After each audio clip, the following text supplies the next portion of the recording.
Yes, of course. I think you should definitely start adopting these tools because one, it's 20% today. If you're lucky, yeah, it could be less, 10%.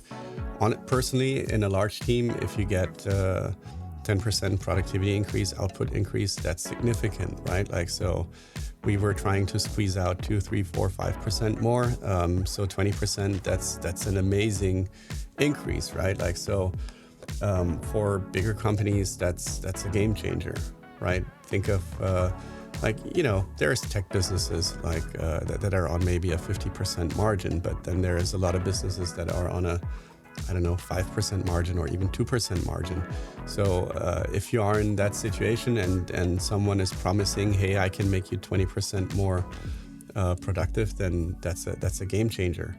So and again, that's today. So it will only get better and better. If we believe that exponential growth curve, then there is no better time in adopting it than now. Yeah, maybe yesterday, but we can't do that. Simon, finally, welcome to Fractional. Thanks for having me. We would love an introduction for people who don't know you yet. Yeah, makes sense. So I'm Simon Obstbaum. Originally, I'm from Germany. I've been basically all my professional life working in software engineering. I've been very passionate about helping teams to deliver to the best they can. Noteworthy, I have been CTO at Crunchyroll. I've helped them scale their engineering from when they were quite small to a pretty big team. Currently, I'm working with a team of researchers at Stanford University. We're looking into software engineering productivity, and we're kind of looking at a unique data set that we built over time. We've asked companies to connect their Git repositories to our algorithm, and our algorithm does all kinds of analysis in terms of providing insights into software engineering teams' productivity. And for those who are uninitiated, how should we define, software engineering productivity? So I think that's a very good question, and it's nothing that has been answered in our industry. There's a bunch of tools that companies are using. The most basic one would be, let's just count lines of codes, and many people know that this is not necessarily a good idea because you can inflate them. There's even differences across the various programming languages. They're more concise, they're more verbose. So it really depends on a number of things. You can write something very elegant, which is only 1 or 2 lines of code. It could be also something very verbose, which is overly inflated and inefficient. Then it can also be a maintenance nightmare. There's others. Some companies, they count commits. Some companies use Dora. Story points as well, obviously, yeah. The beauty with regards to story points is that they're all made up. So so it's not beautiful at all. Well, it depends. If you're an engineer and your manager pushes you to deliver more, you could just estimate higher and still deliver, and that means your productivity went up. I don't know, 30%. Pattern, right there. Okay, cool. Yeah. So that's the context, and then what kind of definition did you arrive at? It was hard. We were initially starting our research to kind of like find a way to even measure productivity. And here, I got to say that we focus exclusively on output. A lot of teams, they're now managing outcomes. And in our view, that is something that is handled really well by product frameworks. Yeah. So, you kind of like build a business case, what you want to deliver, what's the outcome that you want to achieve, and how this helps your business. You can model the amount of dollars of incremental revenue this could be delivering to your company, and then you design and prioritize. However, it's really not correlated with your output, right? Like you could do that actually with very little output. Now, that was our hypothesis in the beginning, that like if companies would do a good prioritization and they had also high output, then they should do even better than the ones that have low output. So that was one of the initial hypotheses that we had when we started this research, and we were looking for ways to test that. So we couldn't really, use existing tools. So our first paper focused on how can we even measure productivity or output for what it's worth. And we found one way that works.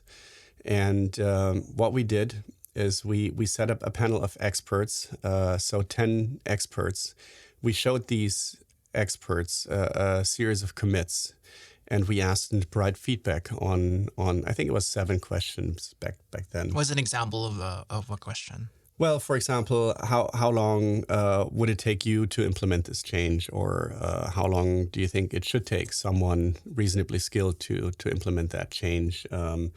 Also, like, how do you think about quality? How do you think about maintainability? So there's a number of questions. The detailed questions are actually published in our paper. So if people wanted to take a look, the details are in there.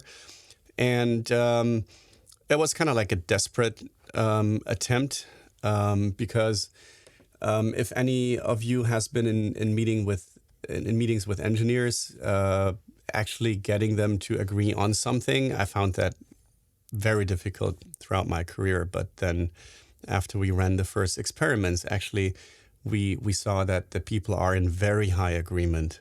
Ironically. Ironically, we didn't expect that. So that was the first surprise in our study. And then we thought, okay, fine. So now we have something that allows us to gauge productivity of sort, but it's just not practical to have 10 people look at all commits that our study participants produce. When you think of that, like 100,000 engineers that we have in the study now, that's millions of commits, billions of lines of code. So that's not something humans could do. Sounds like a great scale. use case for a model. Surprise. So we use machine learning. We build a model.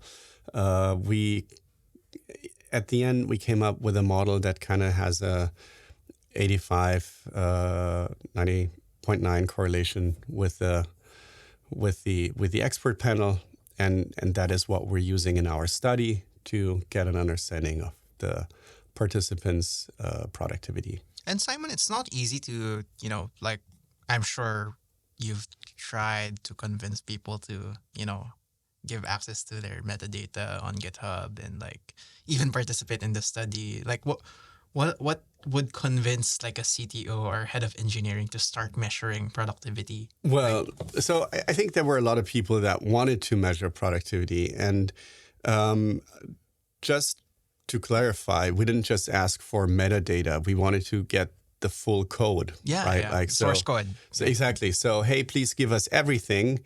We don't know yet if this will be useful at all. So that was a tough sell. And actually, I would say most of our time was spent on finding study participants. I think in the beginning, it was desperate people, Shout out to all the I really want to thank the early participants that took a leap of faith. We've been doing this for a few years now, and it matured a lot. And now there's really good insights that you get once you participate. So it's a much more straightforward, conversations with people that are interested in participating. But back then, that was a tall order. So it took us a while to get a relevant data set. Yeah. If people wanted to evaluate, let's say, like a startup wants to evaluate their productivity now, do they get access to your model, or do they have to contact you, or is there a way to do that? We have a website. It's softwareengineeringproductivity.stanford.edu. It's a bit of a mouthful, so we'll have that on the show notes.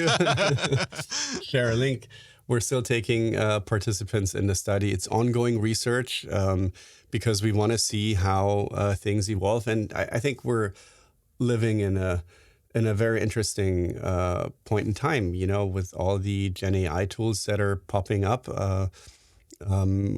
We expect that we see significant changes to the output and to the way teams are delivering things. And yesterday, I think one of your main points was that, it's an age of acceleration, but then I feel like your tone was you're somewhat disappointed in the macro view because it wasn't as exponential as you have expected in terms of, the growth rate of the industry. Right. Yeah.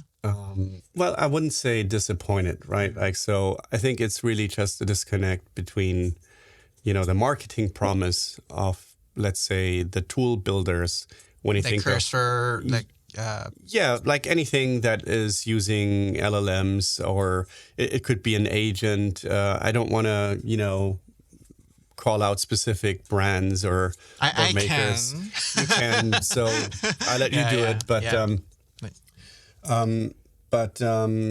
it could be, some sort of co-pilot, coding assistants. It could be agents. It could be a number of things. So I would have expect that to have a material impact on the individual's productivity. So there's people that do significantly better than without, but overall, this study, what we see is roughly, and that is already like a good case example. So because you gotta segment in across a number of dimensions. So one thing is complexity of your code base, right? Like how hard is the problem that you're trying to solve? It's also, are you building something new, or do you refactor something existing? So greenfield versus brownfield is how we would call it. And then another factor that you need to consider is the programming language. So for example, if you use a programming language such as Python, then I think the models are really well trained to help you with Python, or JavaScript could be another really good example. But then versus Elixir. Yeah, Elixir, but yes, yesterday we heard some examples that from Elixir, from Ant Wilson at Superbase, that the engineers that are using, I think it's Haskell and Elixir, they're not even using LLMs. That they do everything 100% handmade. Yeah. Right. I don't know how big the sample size was, but that was the result from his internal poll that he shared with the audience on the panel yesterday.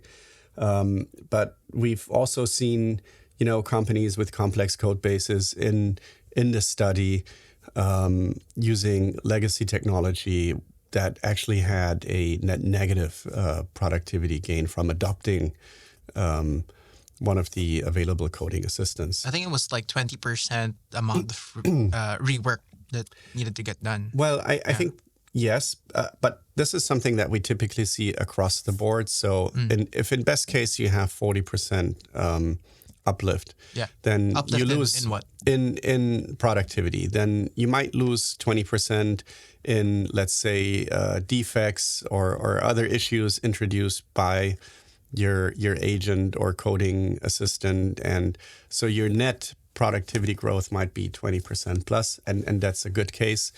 As I said, like for these participants with a legacy code base, a legacy tech stack that, probably not a lot of training data available to the LLM makers. So like no documentation. Yeah, but even documentation, I think, I think even if on the code generation side, like the LLMs might not yet be super useful, I think in terms of understanding existing code, they can be quite helpful.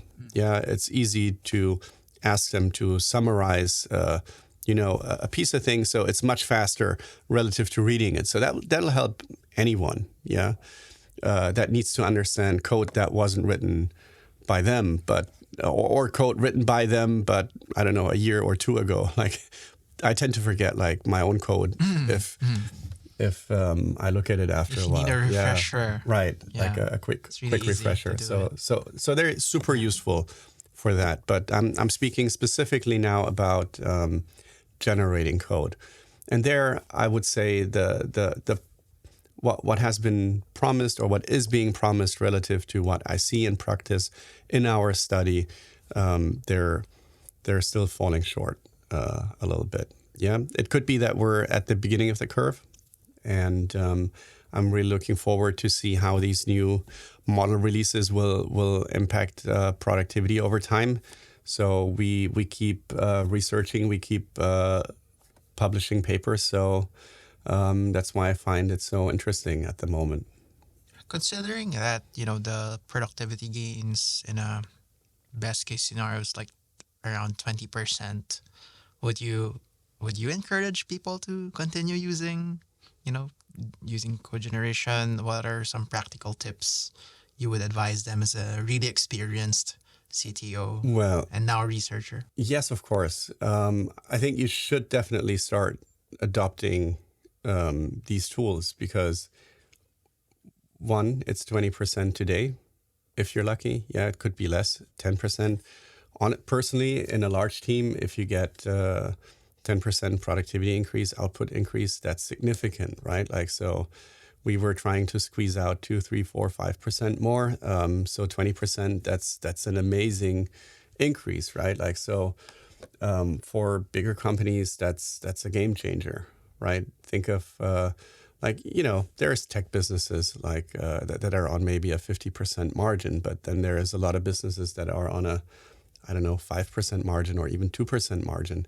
So if you are in that situation and someone is promising, hey, I can make you 20% more productive, then that's a game changer. So and again, that's today. So It will only get better and better. if we anyway. believe that Yeah. exponential growth curve, then there is no better time in adopting it than now. Yeah, maybe yesterday, but we can't do that. Yeah. Yes. So to everyone, please still vibe code. But for mission critical stuff, what would be your advice there? Even for mission critical things, at the end of the day, you have a process on how you get code into production. Yeah, it could be manual QA. Hopefully, it's automated, but I mean, some companies are still doing it. Right? That part of AI and Right. automation is really good though. Like Exactly. the Yeah. testing So, part. I mean, I find a super good use case is, that like the LLM tools can help you increase the test coverage of your code base. They can give you insights on which parts are likely to break, and then you can focus on creating test cases there. There's also tools that help you understand the risk of a change, and that will allow you to take a decision on how intensely you should test that particular change before you ship it into prod. With regards to security, I mean that's a different thing. So in one of my previous companies, we had a team of secure engineers. So the security relevant part was hosted in a secure environment, especially designed for that hardened. Every piece of code would have to go through a review. There's a manual review. There is a set of automated reviews. And I think there is AI tools that help with that. So the answer to AI introduced problems can be another AI, so I think you should have processes in place to handle those things. So I don't see a reason why it doesn't matter at the end of the day. Does a junior introduce a defect or a security issue? You got to have a process to catch it. Yeah. And if you have that, then you're good to go and good to experiment. What are you most looking forward to when it comes to doing new research? Or like at least what's keeping your mind occupied, when you're trying to explore the potential paths of research for the future? Right. So what I'm really looking for is, and what I want to see is, I want to see that hockey stick curve in output. I've been looking for For science. yeah. Well, there is indications of a good trend, but I don't see that extreme growth. I think people that work in product or other fields or product, prototyping, product design, they are benefiting significantly more from the AI tools Yeah, for like today. high fidelity prototypes, Right, just use exactly. V0 and Exactly. like, I mean, yeah. that's a game changer. That's night and day already. Yeah. Mm. So I'm waiting on seeing more of that for the difficult stuff. Mm. Yeah, that would be something that I would like to see. And can you explain to us, or for let's say an executive listening to this, like what does the difficult stuff look like? What does the difficult stuff look like? Yeah, what does So, that mean in your mental model? right. So now I'm just speculating. So this is not backed by Data our yet. research or data. So it's my intuition and my experience as engineering leader. So difficult stuff can be, it can be a big code base. It can be something with a complex billing logic. I think something where you have a lot of requirements. So, for example, when we shipped a new video streaming service, I think we had to manage maybe 8,000, 9,000 requirements. And under these requirements, we had like a series of test steps. For the anime lovers, for the simulcasts. Yeah, not Yeah, talking yeah. about Crunchyroll here, Oh, but sorry. it was. I think we can talk about this now. It was Verve, which was our channel aggregation platform. I think it's no longer online, but we were really excited about this at one point, and so it was a huge set of requirements, right? Like, and it was an MVP for us. So I think that no LLM at this point in time is capable of really managing these requirements and assembling something that would be consistent and meeting these requirements. So that's something difficult. I think in terms of front end, I think implementing front ends, we could have benefited from it. But the back end logic, I think you don't want to overcharge your clients or have other unexpected behavior or data breaches and whatnot. So I think that's what I would classify as difficult. Like it's a high complexity. LLMs make too many mistakes, or let me put it like that. I see currently that suggestions are being made, and then double checking the suggestions or correcting them is taking too much time. So if they could come up with suggestions that can be just applied, then it would be significant. I think also a big problem is performance. I mean, we're just getting to a stage where the agents then are able to kind of like run the code. So I think that is something new. And if you cannot run the code, like you're missing a very important data point. You don't know anything about performance. You don't know anything about runtime behavior. So I'm hoping that with that new capability, the models will get better, and they will, have that reflected in their training, and then maybe their suggestions can be better. And hopefully you can delegate that, to an agent, and the agent can try, and even it takes a number of attempts, then I see a big potential for, getting some of those things done. If you try it 100 times, you need to only get lucky once. And if you happen to meet the acceptance criteria, then you're good to go. No, yeah, I vibe coded like a badminton queuing app, so like to queue players for a court and stuff. And I used Cursor, uh, Sonnet 3.7 to do everything. But then, as you said and explained, you can't use an LLM to do the UAT stuff. Like you have to go in and do it yourself, Right. check it out, and like, hey, how's the experience of actually using this? And like, I have to manually, experience it myself and use my intuition. But then I'm talking from a designer's perspective. You were talking about performance, runtime, and things like Yeah. that. But yeah. Yeah, but it's the same thing, right? Like, so even if you have the code generated, I think no engineer on something very complex, can write it down end to end and then just publish it. So it's normal to go through a few iterations, and so I think the move to agents is exactly what's needed to give them like the same tooling that you would give to an engineer, and then if you have the same feedback loop, then I think the models could evolve pretty quickly to what an engineer does today. Looking far beyond, right? I mean, like maybe a decade or more. Have you been doing any cognition or thinking around what the world might look like then? And yeah, just recently, Well, or not really. well, yes. I mean, we all read and we think a bit, but I think 10 years that's a really long time, and we're going through a significant change. So I would have to speculate now, and I think there's maybe people that are better at that than me. So. Yes, you're the more. Where's the data?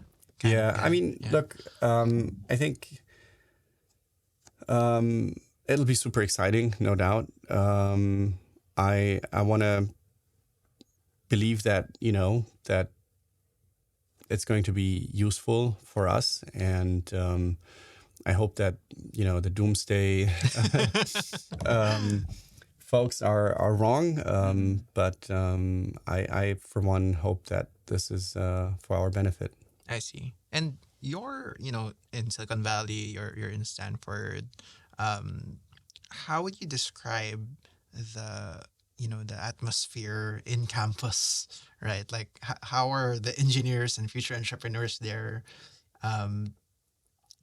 using, AI now? Just from your, talks with students or the faculty or your research team? Yeah. Look, so the thing is, I'm based in Berlin. I do visit the Bay Area every once in a while. While I was at Crunchyroll, I was living in San Francisco.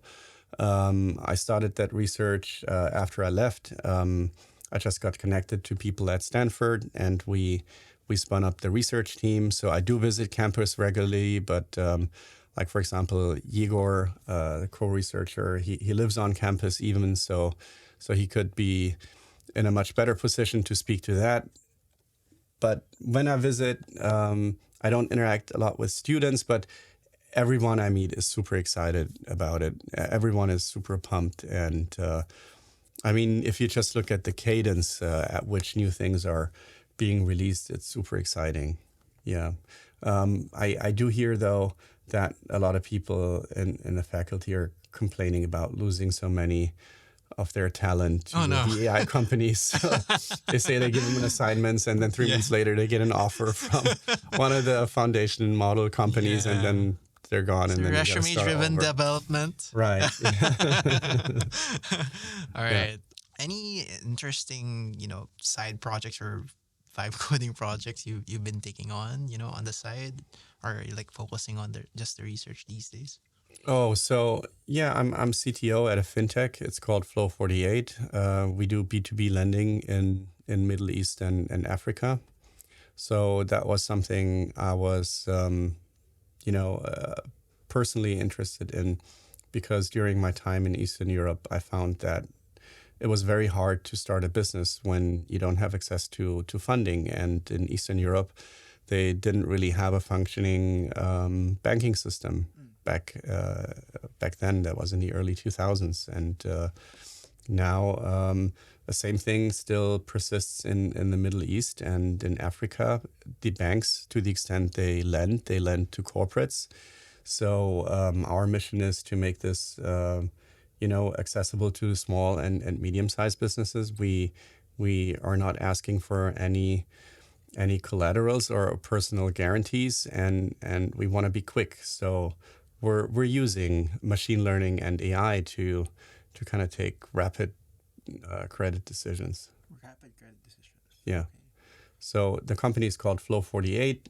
Initially, it was supposed to mean cash flow in 48 hours, but we're beating 48 hours. So the new target is 48 minutes. Okay. Well, you have to rebrand at some point, but It could be probably 48 seconds then. yeah. We can still, you know, accelerate by a number of, several order of magnitudes. So. Oh man, that reminds me of, the intelligent document processing stuff we're doing, where you ingest documents and then it can create an analysis, using AI, generative AI, whether whatever rules you want to set up, if and any specific metrics related to accepting loans, right? Like repayment rates, etc. Yeah, that's right. Yeah, That's right. very interesting problem space for sure. Yeah. So I enjoy working on that. Cool. So, uh, aside from your main company, do you have like just for fun like projects on the side, or is that too much time already? Yeah, so for me, the fun project is my research. Other than that, I like spending time with my family. I got 2 kids, so there is. I think my wife would kill me if she'd catch me vibe coding in the weekend. Shout out to Kaya. At some point, you will listen to this. Yeah.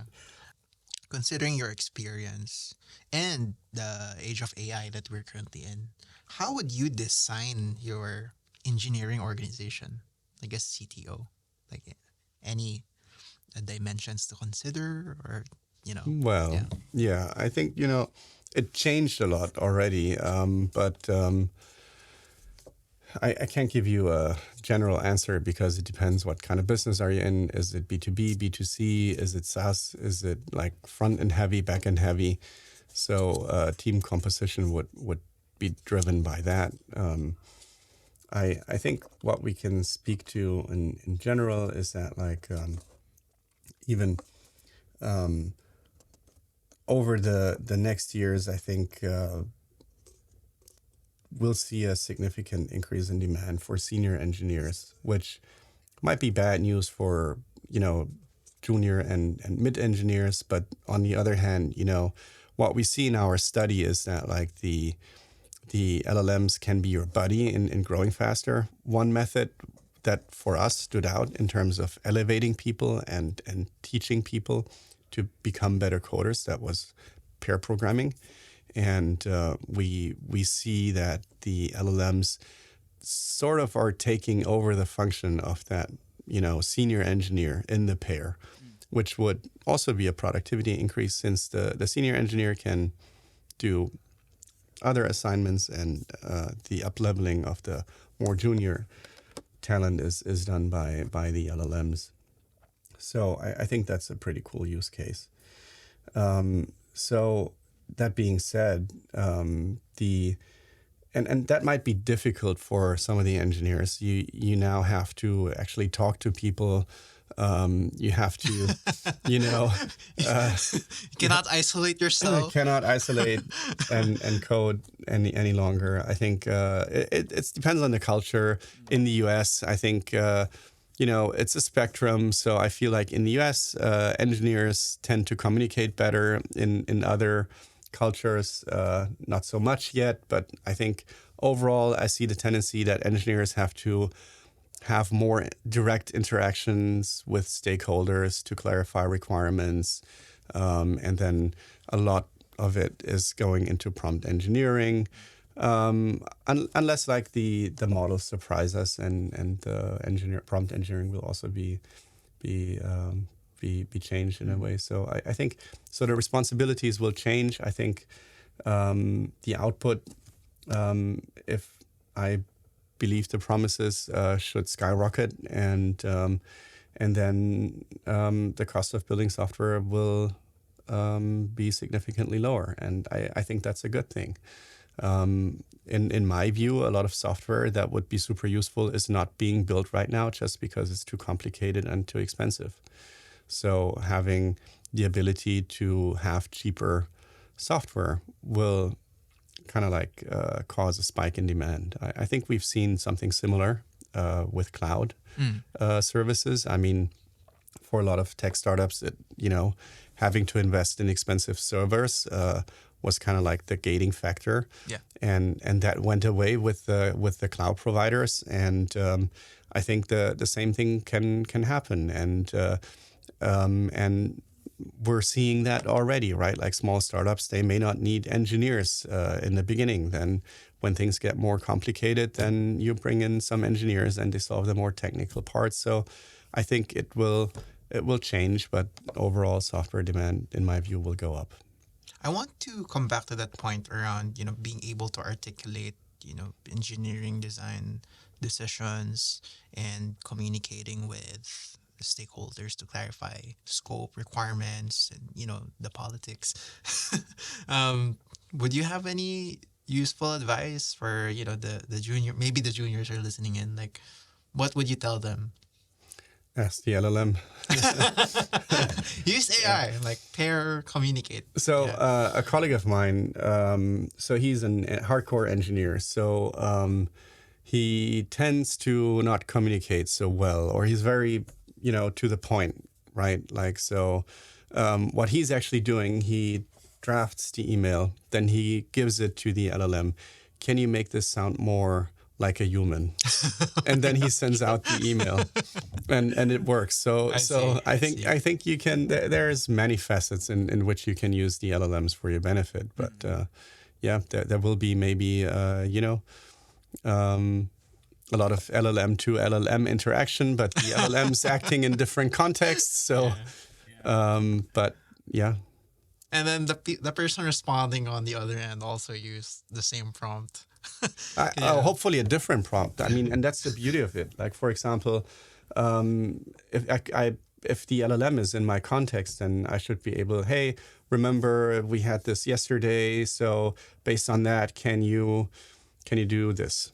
And then it'll do that because it remembers the issue we faced and solved yesterday. So no other LLM would have that context, right? Unless like we would decide to make everything public.